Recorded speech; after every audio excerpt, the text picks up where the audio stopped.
Chapitre 8, dans lequel Passepartout parle un peu plus peut-être qu'il ne conviendrait. Fix avait en peu d'instants rejoint sur le quai Passepartout qui flânait et regardait, ne se croyant pas, lui, obligé à ne point voir. « Eh bien, mon ami, lui dit Fix en l'abordant, votre passeport est-il visé ? »« Ah, c'est vous, monsieur, répondit le Français, bien obligé, nous sommes parfaitement en règle. Et vous regardez le pays ? Oui, mais nous allons si vite qu'il me semble que je voyage en rêve. Et comme cela, nous sommes à Suez. À Suez. En Égypte ? En Égypte, parfaitement. Et en Afrique ? En Afrique. En Afrique, répéta Passepartout. Je ne peux y croire. Figurez-vous, monsieur, que je m'imaginais ne pas aller plus loin que Paris, et cette fameuse capitale, je l'ai revue tout juste de 7h20 du matin à 8h40, entre la gare du Nord et la gare de Lyon, à travers les vitres d'un fiacre, et par une pluie battante, je le regrette. J'aurais aimé à revoir le Père-Lachaise et le cirque des Champs-Élysées. « Vous êtes donc bien pressé ?» demanda l'inspecteur de police. « Moi non, mais c'est mon maître. À propos, il faut que j'achète des chaussettes et des chemises. Nous sommes partis sans mal, avec un sac de nuit seulement. Je vais vous conduire à un bazar où vous trouverez tout ce qu'il vous faut. » « Monsieur, répondit Passepartout, vous êtes vraiment d'une complaisance. » Et tous deux se mirent en route. Passepartout causait toujours. « Surtout, dit-il, que je prenne bien garde de ne pas manquer le bateau. »« Vous avez le temps, répondit Fix, il n'est encore que midi. » Passepartout tira sa grosse montre. « Midi, dit-il, allons donc. Il est 9h52. » « Votre montre retarde, répondit Fix. « Ma montre, une montre de famille qui vient de mon arrière-grand-père. Elle ne varie pas de 5 minutes par an, c'est un vrai chronomètre. »« Je vois ce que c'est, répondit Fix. Vous avez gardé l'heure de Londres qui retarde de 2 heures environ sur Suez. Il faut avoir soin de remettre votre montre au midi de chaque pays. »« Moi ? Toucher à ma montre ?» s'écria Passepartout. « Jamais. »« Eh bien, elle ne sera plus d'accord avec le soleil. »« Tant pis pour le soleil, monsieur, c'est lui qui aura tort. » Et le brave garçon remit sa montre dans son gousset avec un geste superbe. Quelques instants après, Fix lui disait « Vous avez donc quitté Londres précipitamment ? » ?»« Je le crois bien. Mercredi dernier, à 8h du soir, contre toutes ses habitudes, Mr. Fogg revint de son cercle, et 3 quarts d'heure après, nous étions partis. »« Mais où va-t-il donc, votre maître ?»« Toujours devant lui, il fait le tour du monde. »« Le tour du monde ?» s'écria Fix. « Oui, en 80 jours, à Paris, dit-il. Mais entre nous, je n'en crois rien. Cela n'aurait pas le sens commun. Il y a autre chose. »« Ah, c'est un original, ce Mr. Fogg. Je le crois. Il est donc riche ? » ?»« Évidemment, et il emporte une jolie somme avec lui, en banknotes, toutes neuves.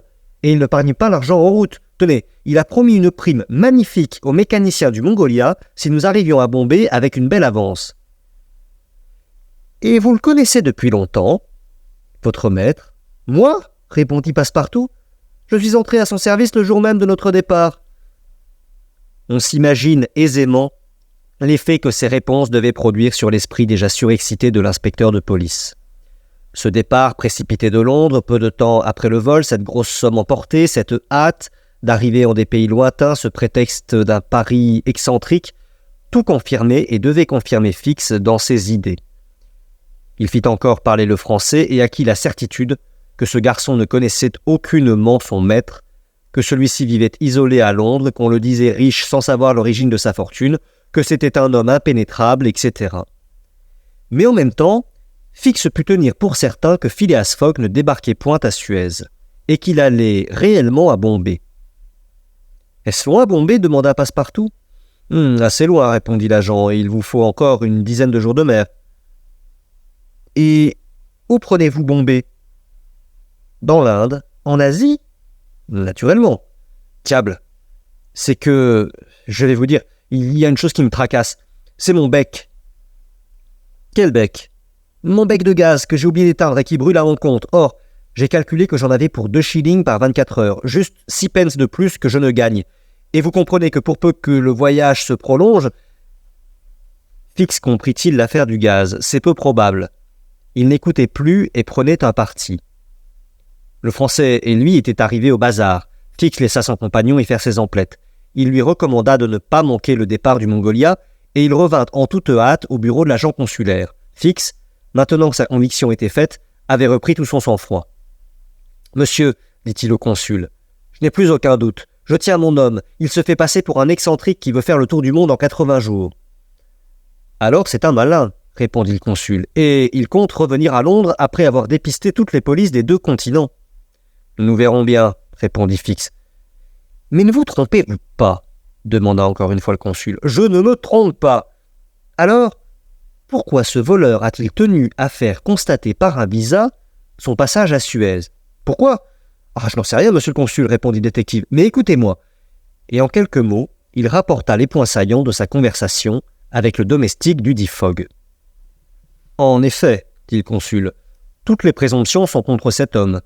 Et qu'allez-vous faire? » « Lancer une dépêche à Londres avec demande instante de m'adresser un mandat d'arrestation à Bombay, m'embarquer sur le Mongolia, filer mon voleur jusqu'aux Indes, et là, sur cette terre anglaise, l'accoster poliment, mon mandat à la main et la main sur l'épaule. » Ces paroles prononcées froidement, l'agent prit congé du consul et se rendit au bureau télégraphique.